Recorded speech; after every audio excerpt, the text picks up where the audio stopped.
Time now for Back Pages tonight here on Sky Sports News, bringing you a first look at the sports stories in the morning's newspapers. Joining us, the Daily Mail reporter Isach Khan and sports reporter for The Sun, Jack Rosser. Welcome to you both. Let's have a look at those back pages. Starting in The Sun, and are Liverpool about to join the race for the Sporting striker Victor Gyökeres? There's a great picture of a current Liverpool player on the back of The Guardian, a double for Harvey Elliot as England's under-21s reach the European Championship final again.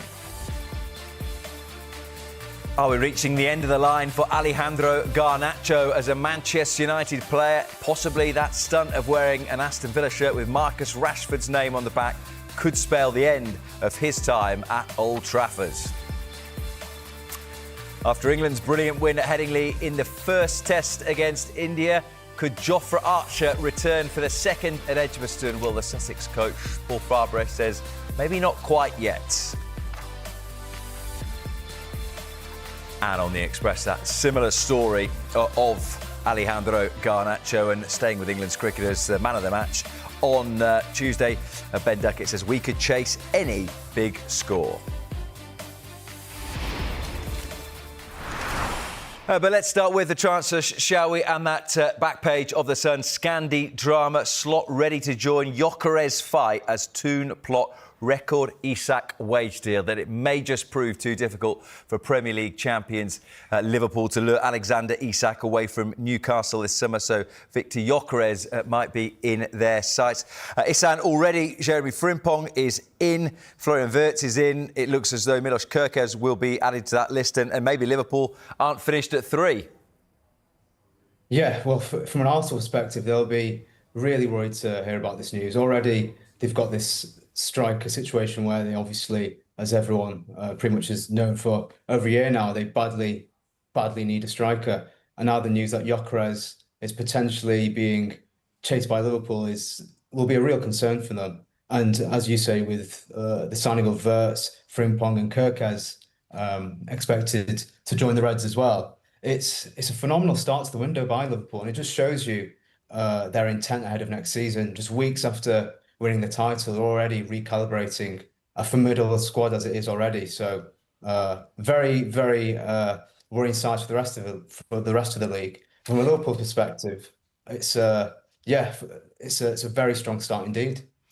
What about Alexander Isaac, Jack? Did it always feel to you that the moment Newcastle reached the Champions League that it was going to be very difficult for any club to get Isaac out of Newcastle this summer?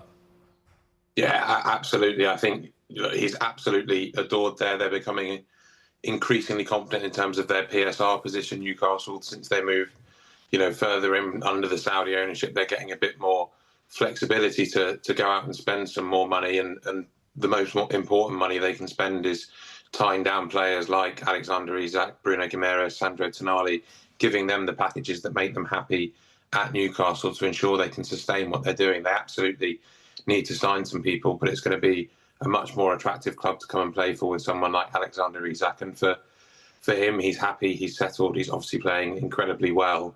And to be able to do that at Newcastle in the Champions League will be a big boost. He obviously would have been a fantastic signing, but Newcastle, with the Champions League, are in a very strong position, and having won the EFL Cup as well, they're in a very strong position to keep him happy, ask for huge amounts of money to even consider it. And with PSR being such a big thing across the league now, there aren't many clubs that can afford to meet those asking prices.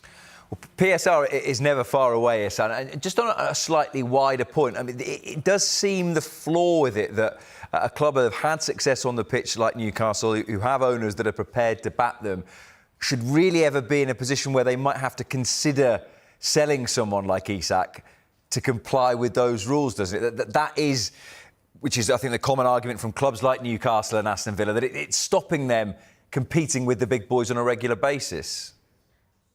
For sure, it's a difficult one, and obviously with the Club World Cup as well, with the fees that are going to be earned from just the matches being played there, and if you win the tournament, probably I think over £100 million that you could possibly net overall. With PSI, it's such a minefield, and in some ways it can seem unfair. The balance, it doesn't seem to be it doesn't cause a level playing field across all the teams in the league. And you can only imagine a team low down the table how much of a frustration that is when you see a much bigger team able to splurge money despite having already spent so much. So you can totally understand the frustrations there, and it is a complex issue. Just on Gyökeres then as a player, Jack. Do you think the great thing about Alexander Isak is he's proven it in the Premier League, hasn't it? And that some of the other strikers that are being banded around, particularly with Arsenal, who we'll get to in just a moment, but Gyökeres and Sesko, that is the big question mark, isn't it? Can they do it in the Premier League? Absolutely, it's the biggest question mark we always have about strikers now. They're obviously the most expensive position for a club to go and invest in. They're the ones that either hit the ground running and pay off immediately. They're judged so quickly now. You look at someone like Nicholas Jackson at Chelsea, I think he scored 15 goals in his first season, which isn't a bad return, really. And fans already want more. They want something else. And that isn't seen as quite good enough. And I think Gyökeres is an interesting one. You go back to before the January window after he was scoring freely in the Champions League group stage, and it felt like it was a nailed on that somebody would have that wrapped up before the end of the season. And there just seems to be, we're obviously not very far into the summer, but it feels like that was something that would have been done by now. You wonder whether there are question marks over his record, the level he's done it at. He's been in the Championship with Coventry and then in the Portuguese division, which, you know, a lot of players have been a success coming over from there, but it just doesn't compare to the Premier League in terms of the level that they're going to be facing, that Gyökeres will be facing in the Premier League. So I think clubs are maybe having some reservations over whether he's worth the fee. There seems to be a fair bit of haggling over whether they're going to get the bargain deal that it looked like earlier in the year. So I think there'll be a lot of consideration and a fair bit of waiting before we see Gyökeres move. And I wonder whether, you sort of touched on it in your first answer, Sam, that this story might just jolt Arsenal into action, and whether so far this summer they've played quite a clever game in it not being really clear who the primary striking target is. But if it's Gyökeres, they might need to get a move on.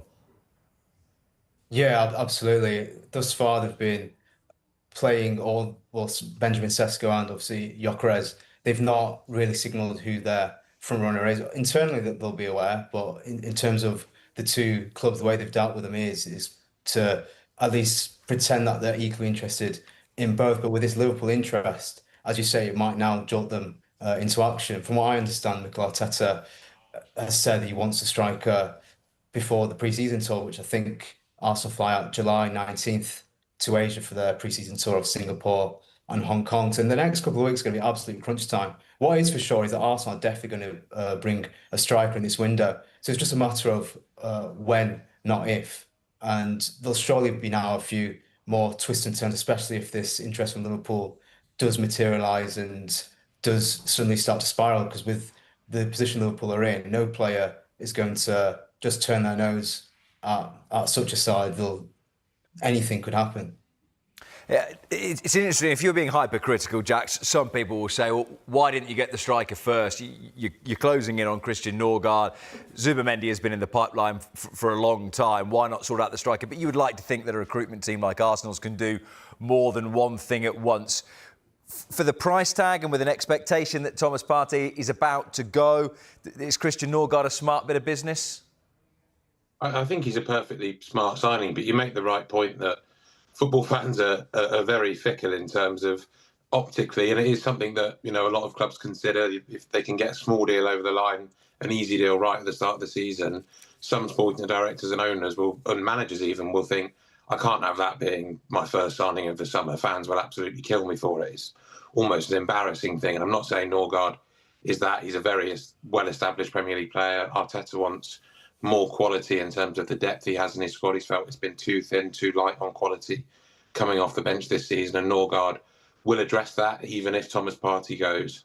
But I think, you know, this business with Arsenal of Berta wanting to spin many plates, keep people guessing, keep people on their toes, we'll only be able to judge that at the end of the summer. It could make him look a genius when they get everything they want. They hit all the right targets. They've got 5 or 6 new players and start the season in a really strong place. If any of them go slightly wrong, then you're going to look incredibly foolish when it's been absolutely evident what Arsenal have needed all along. Arsenal fans would have wanted a striker in the day after the season ended and they finished second again, because Arteta has done incredibly well. But now for him, for them, it's all about taking that final step and winning the Premier League title again. A manager will want a striker in as early as possible to work with him for as long as possible. Such a crucial position, such a crucial signing. So Nrgaard is a good signing. He's a smart signing. You'd be a bit worried for Brentford. It's not the sexiest thing that will get Arsenal fans very excited at the moment. Well, Christian Nørgaard will be disappointed, Jack, that you don't think he's particularly sexy, but I'll let you tell him that whenever he pitches up at the Emirates. Just from a flip side then, Ihsan and Brentford, we asked the question at the end of the season because it's back-to-back seasons where the three promoted clubs have gone straight back down, and you think, well, who might slip in to allow a Leeds or a Burnley or a Sunderland to stay up? Brentford have lost their head coach.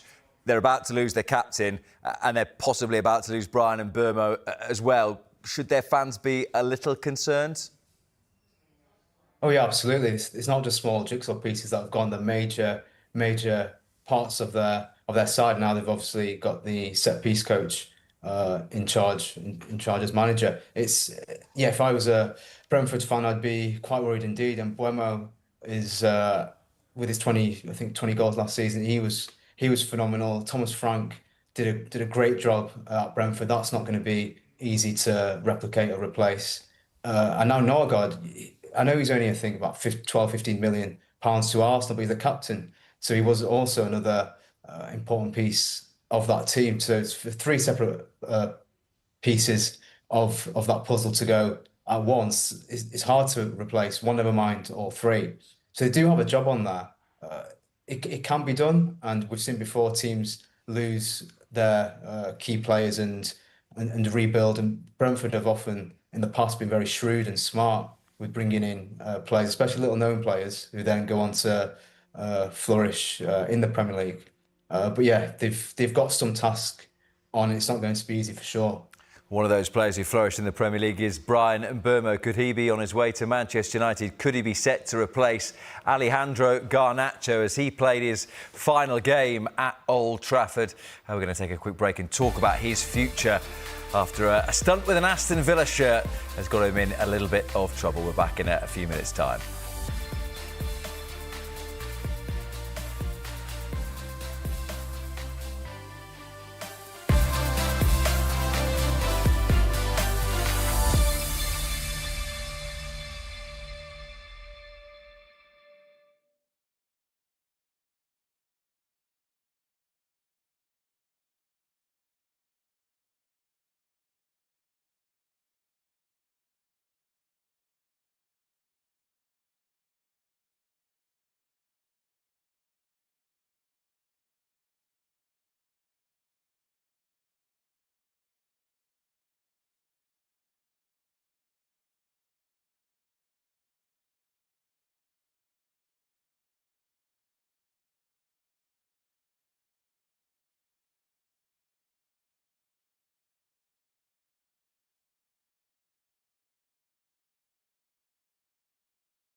Back pages tonight. Welcome back to the Daily Mail's Isach Khan and sports reporter for The Sun, Jack Rosso. This one is across a number of back pages, including the Star. Schrift fuming. Manchester United want Garnacho gone. Alejandro Garnacho's Manchester United future looks to be over, particularly after one of his holiday pictures included him wearing a Marcus Rashford Aston Villa shirt.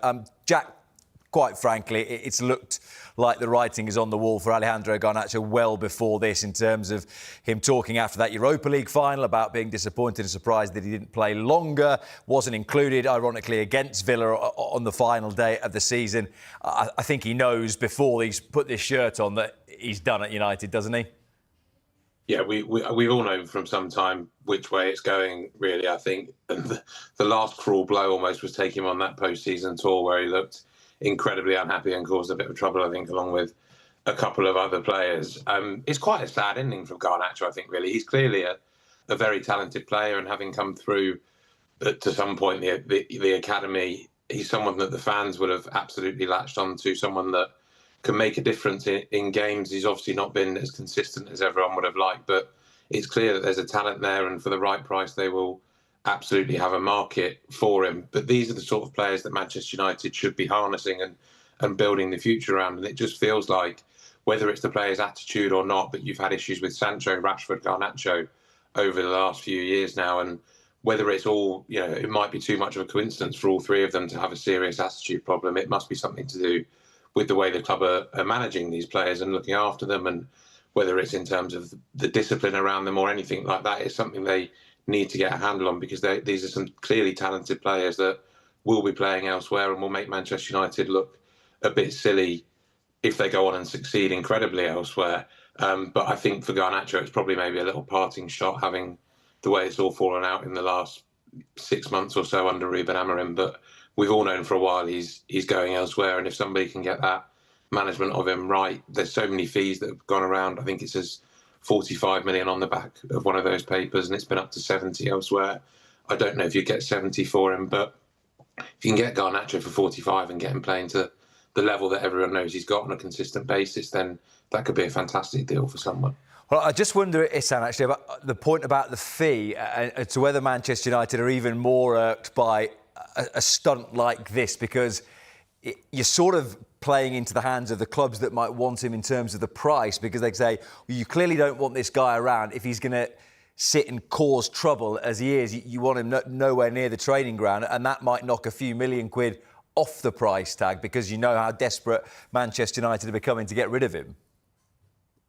Yeah, the minute he's posted that picture, you'll have known the effect it would have had. There was already question marks around his potential character, attitude around the team and squad. So posting a picture like that is only going to make matters much worse for both him and Man United. It's a sorry state of affairs. He's clearly a very talented young player who's on his day. We've seen what he can do on a football pitch. So it's a real shame that that's ended up coming to this in the end. And as Jack was saying, it's obviously there's the problems with Rashford, between Amorim and Rashford, Sancho, and now Garnacho. So in some ways, getting the three out the exit door could possibly, obviously, improve the culture and the mood around the dressing room. But from a Man United perspective, they need to get good figures for each of the players. For example, with Jadon Sancho, who they signed for around £70 million a few years ago, if they let him go for a very small fee, it's a big loss there. And with Garnacho, because as you say, with this picture and the question marks over the effect he can have in terms of attitude and temperament around a team, talent-wise, he's worth easily 50, 60 million pounds. But with these question marks, it could potentially lower the price tag, which would be a further blow to Man United. Well, just to come back, Jack, to your point about the fact that, is it coincidence that they've got three problem childs in the last two seasons, or is it something that's going on there? I mean, is it partly to do with the fact that they've not been a very good team? And the other point about attitudes is that whilst one of their signings is clearly a good player, Matheus Cunha, he comes with a little bit of baggage for behaviour at times over the past season. Yeah, I think if you're looking for some level heads, you're not going to go and pick players from the Wolves squad. The amount of things that have happened over the last season. I've been at games this year where they were scrapping with their own coaches at full time. I think that was West Ham when it might have been Cunha. Mario Lemina squared up to Shane Duffy, and then Cunha obviously with the opposition as well, going after them and causing a lot of trouble. He's someone that they're going to have to keep an eye on. I think you've probably got the other side of it. If they go and get Brian and Mbeumo, it is about getting, a lot of clubs talk about getting good characters in. You do need a few in the squad that are going to push barriers, push levels up, push teammates and live on the edge a bit, and Cunha can certainly do that. It's whether they can handle keeping their heads and focusing that anger under the scrutiny of Manchester United. So I don't think we'll be too surprised if something happens around Cunha in the first few weeks of the season. Let's talk about another player whose future is up for discussion this summer, and who's just propelled England's under-21s into the Euros final, which is Harvey Elliot, who I spoke to Arne Slot a couple of times last season after games, once in Paris when he'd scored the winner, and he effectively apologised on camera and said, look, I'd love to be playing him more, but I just can't at the moment. Do you see him as still being a Liverpool player come the start of the new season? I don't. As seen by today's performance, them 2 goals, particularly the second one, where he just slaloms past a few players and strikes home in a man of the match display. He's got real talent, and obviously now with the signature of Florian Wirtz in that centre attacking midfield position, in terms of minutes for next season, it's going to look scarce for Harvey Elliot, despite his talents. And surely, with the talent he possesses and his ambitions, he'll want to start for a Premier League side. And it wouldn't surprise me if a few teams in the Premier League go in for him, because with momentum, with game time, he's only going to improve. And as seen by the performances in this under-21s tournament, he's got real temperament and can grab the game by the scruff of the neck, and he's got the leadership qualities too. So he's definitely an attractive package, and I'm sure a number of teams will be keeping an eye on him for this summer. A word on the manager as well, Jack, 'cause I think it would be fair to say, and he would admit that interim spell didn't sit well on his shoulders, that he probably found the scrutiny and the questioning all a little bit much. But Lee Carsley is clearly a very capable coach, particularly with young players. Yeah, I think especially the way he went in with, everything around the anthem and how big that was would have been a real eye-opener for Lee Carsley. He's someone that's been in the FA a long time and would have seen Gareth Southgate go through things like these around various different issues, the way he tackled it. I think it was something that took him by surprise a touch. I don't know quite how deeply affected he would have been by it, but I think he's clearly a coach that they massively admire. I think the assumption when Carsley went back to the 21s that he'd be there for a couple of months and then move off to a club job and move off to something bigger and better potentially, because that was the expectation after they won the Euros the last time, that he would move into club management. But the fact he's gone in and signed a new contract, he's clearly doing a fantastic job, but he's a coach that's too good just to be with the under-21. So you would think there is a longer term plan for, having had that experience, he'll be all the better for it. So maybe go back into the senior job one day. You never know what's going to happen with Thomas Tuchel.